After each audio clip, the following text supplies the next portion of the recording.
Oke teman-teman, langsung saja kita ke soal yang pertama. Teman-teman, kita simak bareng-bareng ya. Menerapkan berbagai pendekatan, strategi, metode, dan teknik pembelajaran yang mendidik secara kreatif dengan mengintegrasikan teknologi merupakan kompetensi inti pedagogik dari aspek. Nah, teman-teman, kita bisa lihat di soalnya ini kata kuncinya adalah pendekatan, strategi, metode, dan teknik pembelajaran. Kita lihat yang option A. Option A, penguasaan terhadap karakteristik peserta didik. Ini jelas salah ya teman-teman. Jadi ini tidak ada kaitannya sama sekali dengan cara pendekatan terhadap karakteristik peserta didik. Ini jelas A, jelas salah. Kita lihat yang option B, penguasaan pada teori belajar dan prinsip-prinsip pembelajaran. Nah, ini connect ya teman-teman. Teori belajar dan prinsip-prinsip pembelajarannya ini sinergi dengan pendekatan, strategi, metode, dan teknik pembelajaran. Jadi jawabannya B. Nah, yang C, pengembangan kurikulum, jelas ini tidak membahas tentang kurikulum. D, penyelenggaraan pembelajaran yang mendidik. Ini ada kata-kata penyelenggaraan pembelajaran, jadi ini salah ya teman-teman. Ini kaitannya dengan pendekatan, strategi, metode, dan teknik pembelajaran. Yang E, berkomunikasi pada peserta didik. Ini jelas salah juga karena tidak ada kaitannya dengan cara berkomunikasi dengan peserta didik. Oke teman-teman, lanjut ke soal yang kedua. Teori ini memandang belajar sebagai hasil dari pembentukan hubungan antara rangsangan dari luar, stimulus, dan balasan dari siswa, respon yang dapat diamati. Semakin sering hubungan atau bond antara rangsangan dan balasan yang terjadi, maka akan semakin kuat hubungan keduanya, atau law of exercise. Teori belajar yang dimaksud adalah, ini jawabannya adalah teori behaviorisme ya teman-teman. Yang A ya jawabannya. Jadi kalau teori kognitif ini teori yang lebih mengedepankan lebih mengedepankan proses daripada hasil yang dicapai oleh peserta didik. Kemudian teori humanistik ini adalah teori yang kaitannya peserta didik dengan lingkungan sekitar dan dirinya sendiri. Kemudian yang teori sibernetik ini kaitannya dengan pengolahan informasi. Kemudian yang teori konstruktivitisme ini adalah teori yang bersifat generatif atau kaitannya menciptakan makna baru dari apa yang telah dipelajari. Jadi jawabannya adalah yang A. Lanjut teman-teman ke soal yang nomor yang ketiga. Di dalam proses pembelajaran, para siswa dihadapkan dengan situasi yang dimana ia bebas mengumpulkan data, membuat dugaan atau hipotesis, mencoba-coba atau trial error, mencari dan menemukan keteraturan pola, mengeneralisasi dengan menyusun rumus beserta bentuk umum, membuktikan benar dan tidaknya dugaan itu. Hal ini merupakan penerapan dari proses belajar atau teori belajar. Jawabannya adalah ya teman-teman, konstruktivitisme. Jadi di soal nomor 2 saya sudah jelaskan ya, kalau yang teori konstruktivitisme ini sifatnya generatif atau mengeneralisasi. Jadi di dalamnya ada hipotesis, ada trial and error, ada pola untuk menciptakan makna baru dari apa yang telah dipelajari. Jadi jawabannya adalah E teman-teman. Kemudian soal nomor yang keempat, teman-teman bisa disimak lagi. Seorang guru yang mengembangkan tujuan pembelajaran untuk menggambarkan proses dan hasil belajar yang diharapkan dicapai oleh peserta didik sesuai dengan kompetensinya dimuat dalam teman-teman. Ini ada tujuan pembelajaran, ada proses pembelajaran, ada hasil pembelajaran. Ini biasanya dimuat dalam RPP ya teman-teman, atau rencana pembelajaran ya teman-teman. Jadi jawabannya B. Kalau silabus ini adalah komponen, di dalam silabus ini ada RPP, ada SKL, ada indikator, ada alokasi waktu. Ini ada di silabus ya teman-teman.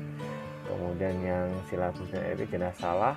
SKL ada standar kelulusan, jelas beda ya teman-teman.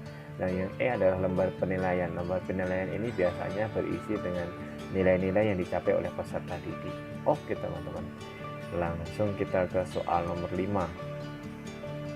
Dalam mempersiapkan pembelajaran, seorang guru akan selalu bertemu dengan istilah silabus RPP. Silabus dan RPP sama-sama sebagai rencana proses pembelajaran. Perbedaannya adalah sebagai berikut. Jadi perbedaan antara silabus dan RPP itu gampang sekali ya teman-teman. Jawabannya A. Silabus berisi kompetisi dasar. Ya, jadi silabus ini isinya ada kompetisi. Sedangkan RPP lebih ke mengarahkan kegiatan belajar untuk mencapai kompetisi dasar. Jadi bedanya kalau silabus ini berisi kompetisi dasar, kalau RPP ini mengarahkan kegiatan belajar untuk mencapai kompetisi dasar. Ya teman-teman. Jadi kalau pembuatan penyusunannya silabus terlebih dahulu baru menyusun RPP. Nah, seperti itu. Oke, teman-teman semuanya, langsung saja kita ke soal yang nomor 6 ya. Model pembelajaran yang mempunyai keunggulan di antara lain berpikir dan bertindak kreatif, memecahkan masalah yang dihadapi secara realistis, merangsang perkembangan kemajuan berpikir siswa untuk menyelesaikan masalah yang dihadapi dengan tepat adalah. Nah, ini gampang sekali ya teman-teman. Kata kuncinya adalah metode pembelajaran untuk penyelesaian masalah. Nah, teman-teman sudah tahu jawabannya ya. Ya, jawabannya adalah yang C. Problem solving. Problem itu adalah masalah, solving itu adalah penyelesaian masalah ya teman-teman. Nah, untuk yang A sendiri, metode role playing. Metode ini artinya melalui pengembangan imajinasi dan penghayatan ketika siswa memerankan suatu tokoh. Nah, ini metode role playing. Kemudian yang B, metode inquiry. Metode inquiry ini menempatkan peserta didik sebagai subjek belajar yang aktif, sehingga dia bisa menyadari apa yang telah dia dapat setelah melakukan pembelajaran. Kemudian yang D, picture and picture. Ini ada kata-kata picture berarti artinya gambar ya. Metode pembelajaran yang menggunakan gambar sebagai media pembelajarannya teman-teman. Sementara metode yang kontekstual ini artinya metode pembelajaran yang menghubungkan antara siswa dengan dunia nyata, antara materi siswa dengan dunia nyata siswa. Itu adalah metode kontekstual. Seperti itu teman-teman. Langsung kita ke soal yang nomor 7. Seorang guru mengajukan pertanyaan kepada siswa dengan tujuan agar siswa tersebut mengingat kembali materi pembelajaran yang telah dipelajari sebelumnya. Hal tersebut merupakan termasuk kegiatan apa? Nah, ini kata kuncinya kembali mengingat materi pembelajaran yang dipelajari sebelumnya. Kita lihat yang A, memberikan acuan. Nah, ini jelas salah, nggak ada kaitannya. Kemudian yang B, melakukan tes awal. Nah, ini bukan runtutan untuk menggunakan tes awal ya, salah sekali ya. Atau C, memberikan bimbingan. Nah, apalagi bimbingan, ini salah ya teman-teman. Ini jawaban yang paling betul adalah yang D, membuat kaitan ya. Kuncinya ada di sini, kembali mengingat pembelajaran yang dipelajari sebelumnya, antara adanya keterkaitan, berarti yang D, membuat kaitan ya teman-teman. Lanjut ke soal yang nomor 8. Seorang guru menjumpai kebiasaan belajar yang kurang tepat yang dilakukan oleh salah seorang siswanya sehingga kesulitan dalam mengikuti pembelajaran. Langkah awal untuk mengatasi kesulitan belajar demikian yaitu langkah awal ya teman-teman.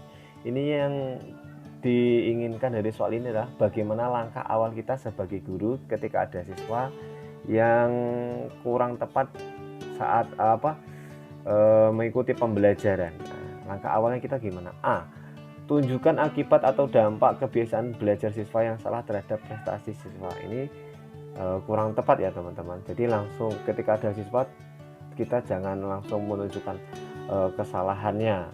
B, memberikan kesempatan kepada siswa untuk berdiskusi aspirasinya secara rasional. Apalagi ini mendiskusikan kesalahannya ya teman-teman, ini jelas salah. C, ciptakan iklim sosial yang sehat antara guru dan siswa, antar siswa di dalam kelas. Nah, ini sudah otomatis ya teman-teman ya. Seorang guru pasti sudah menciptakan iklim yang sehat antara guru dan siswa dengan siswa tersebut. D, susun aturan dan batas-batasan dalam proses pembelajaran. Nah, ini kita Yang D ini juga salah. Kita juga harus memahami aspek psikologi anak ya teman-teman. Jika anak ada kesulitan pembelajaran, jangan langsung menyusun aturan sehingga siswa tersebut malah justru akan semakin minder ya teman-teman.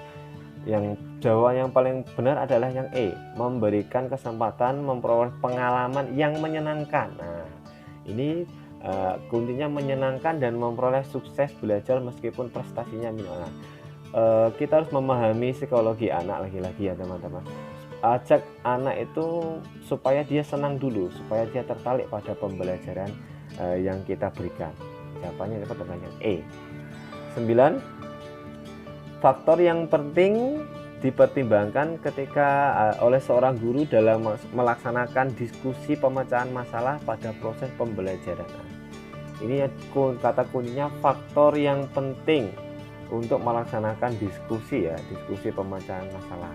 Kita lihat yang A, waktu yang tersedia untuk melaksanakan diskusi. Nah, ini benar tapi masih kurang tepat karena waktu untuk diskusi ini kita bisa atur sendiri ya teman-teman. Rumusan masalah yang harus didiskusikan. Nah, ini yang paling pokok ya teman-teman. Jadi kalau kita ingin mengajak murid kita untuk berdiskusi, kita harus memberikan rumusan masalah apa yang harus didiskusikan. Itu yang paling penting ya. Yang C, jumlah peserta didik mengikuti. Nah, ini tidak usah ya. Diskusi bisa berbagai macam jumlah siswanya, tergantung jumlah siswa yang ada di kelas teman-teman ya. Motivasi belajar siswa ini benar tapi juga kurang tepat. Ruang yang tersedia ini juga kurang tepat.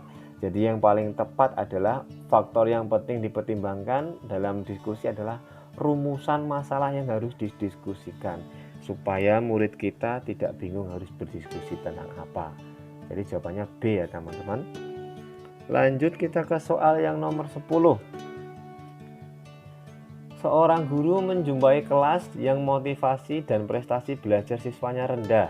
Hal utama yang menyebabkan prestasi belajar rendah karena yang menyebabkan motivasi dan prestasi belajar siswa rendah ini apa teman-teman kira-kira? A, suasana kelas kurang kondusif karena tidak tersedia sarana belajar yang lengkap. Nah, ini kurang tepat ya teman-teman. Karena ini bukan menjadi salah satu alasan motivasi prestasi belajar siswa ini rendah. B, siswa pasif dan dengan dalam belajar yang lebih senang bermain. Nah, ini juga kurang tepat. C, siswa tidak mendapat bimbingan dari orang tua. Ini juga kurang tepat. D, pembelajaran kurang menghargai perbedaan individu siswa. Nah, ini yang paling tepat teman-teman. Jadi ketika ada motivasi dan prestasi belajar siswa kita itu rendah, yang harus kita teliti adalah metode pembelajaran yang kita gunakan. Nah, apakah metode pembelajaran itu sudah bisa menghargai perbedaan individu siswa atau belum? Nah, yang akibatnya jika metode pembelajaran yang kita gunakan salah, akibatnya apa teman-teman? Motivasi dan prestasi belajar siswa kita akan rendah. Jadi jawabannya D teman-teman ya.